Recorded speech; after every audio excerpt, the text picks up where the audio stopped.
Dhe ja ku jemi, në zemër të problemit. Një problem që, sinqerisht, ka ngatruar breza të tërë.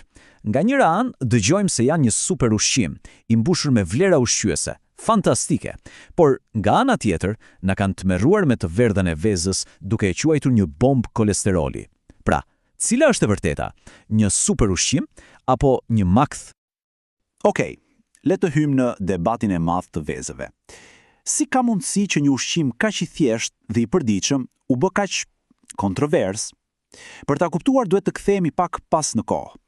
E gjitha filloi me një keq kuptim të madh rreth një fjale të vetme: kolesterol. Kjo këshill me siguri tingëllon shumë e njohur apo jo? Jemi rritur duke e dëgjuar. Mjekët, nutricionistët, të gjithë na paralajmëronin: kujdes me vezët, sidomos me të verdhën. Për dekada të tëra, kjo ishte si një rregull i gdhendur në gur, një dogmë e vërtet në botën e të ushqyerit. Dhe ja ku na shfaqet antagonisti i historisë son, kolesteroli dietik. Logjika në atë kohë dukej absolutisht e pagabueshme apo jo? Pra, logjika ishte kështu: hahet kolesterol, rritet kolesteroli në gjak dhe kjo dëmton zemrën, një zinxhir i thjesht, i qartë, shkak pasojë. Por pyetja është, a funksionon vërtet kështu thjesht? E po, pikërisht këtu, historia merr një kthes komplet të papritur. Sepse shkenca moderne ka zbuluar diçka fascinuese.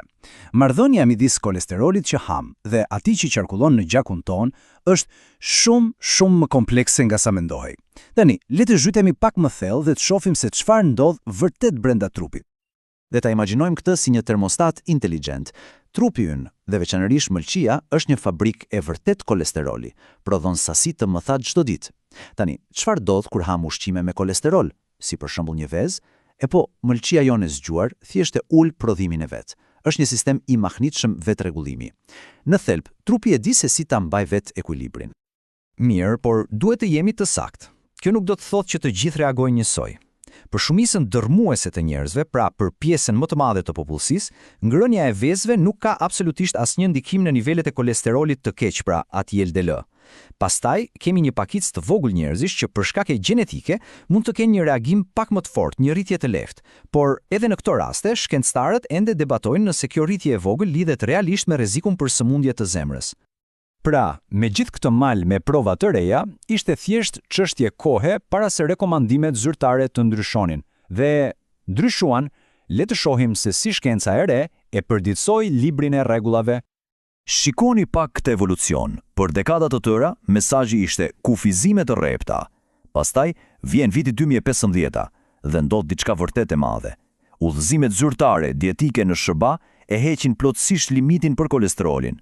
Të jemi të qartë, kjo nuk ishte një rregullim i vogël, jo, kjo ishte një përmbysje totale e gjithë shkaje që ne ishte thënë për dekada. Dhe kjo është deklarata që i vuri vulën gjithë shkaje. Kur një panel i tërë ekspertësh qeveritar del dhe thot fjalë për fjalë se kolesteroli dietik nuk është më një lëndë ushqyese shqetësuese, atëherë debati praktikisht ka mbaruar. Ishte konfirmimi zyrtar. Frika nga kolesteroli në vezë ishte thjesht e pabazuar. Okej, mirë, e rrëzuam mitin. Fantastike. Por tani, le të kalojmë te pyetja praktike, pyetja që me siguri e kanë të gjithë në mendje. Nëse nuk ka më një kufizim zyrtar, atëherë, cili është kufiri? Sa vezë mund ta ham në të vërtetë? Pra, sa është tepër? A ekziston vallë një numër magjik, një kufi që nuk duhet ta kalojmë? Të gjithë duam një përgjigje konkrete. E po, për fatin ton të mirë, shkenca na jep një përgjigje dhe është më e qartë nga sa mund ta mendoni. Ja ku e kemi, numri 3. Po, studimet e shumta tregojnë se ngrënia deri në 3 vezë të plota në ditë duket se është plotësisht e sigurt për njerëzit e shëndetshëm. Ky, padyshim, është një lajm absolutisht i shkëlqyer për të gjithë ne që i duam vezët. Por prit një moment, duhet jemi të saktë këtu. Pse fiks numri 3? Arsyeja është e thjeshtë, sepse aty ndalen studimet ekzistuese. Shkenca ka studiuar konsumin deri në 3 vezë në ditë. Po për 4, 5, më shumë, për momentin ky është territori pa eksploruar. Mund të jetë krejtësisht e sigurt, por thjesht nuk kemi ende të dhëna shkencore për ta konfirmuar. Dhe tani për një fjalë të fundit për vezët. Sepse, para se ta mbyllim, ka edhe një detaj të rëndësishëm që nuk duhet të harrojmë. Ashtu si me çdo ushqim, cilësia ka rëndësi. Dhe jo të gjitha vezët janë krijuar të barabarta. Pra, kur jeni në supermarket, a ja vlen të shpenzojmë pak më shumë për vezët e pasuruara me omega-3, apo ato nga pulat e rritura në kullota? Përgjigja e shkurtër është absolutisht po. Ato kanë ndjeshëm më shumë yndyrna të shëndetshme omega-3 dhe më shumë vitamina të rëndësishme. Mund të duken si ndryshime të vogla, por kur vezët hahen rregullisht, këto përfitime të vogla blidhen dhe bëjnë një ndryshim të madh për shëndetin afatgjat. Pra, le ta përmbledhim gjithçka. Cili është mesazhi kryesor? Është i thjeshtë dhe i qartë. Ngrënia deri në 3 vezë në ditë është plotësisht e sigurt. Shkenca më në fund e ka arritur të vërtetën dhe rekomandimet zyrtare janë përditësuar. Këshillat e vjetra dhe frika e panevojshme i përkasin të shkuarës.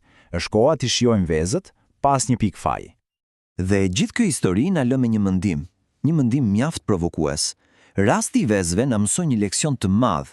Shkenca e ushqyerit nuk është statike, ajo evoluon vazhdimisht dhe kjo natyrisht na bën të pyesim, cila këshill tjetër shëndetësore, të cilën sot e marrim si të mirëqen, do të përmbyset nesër?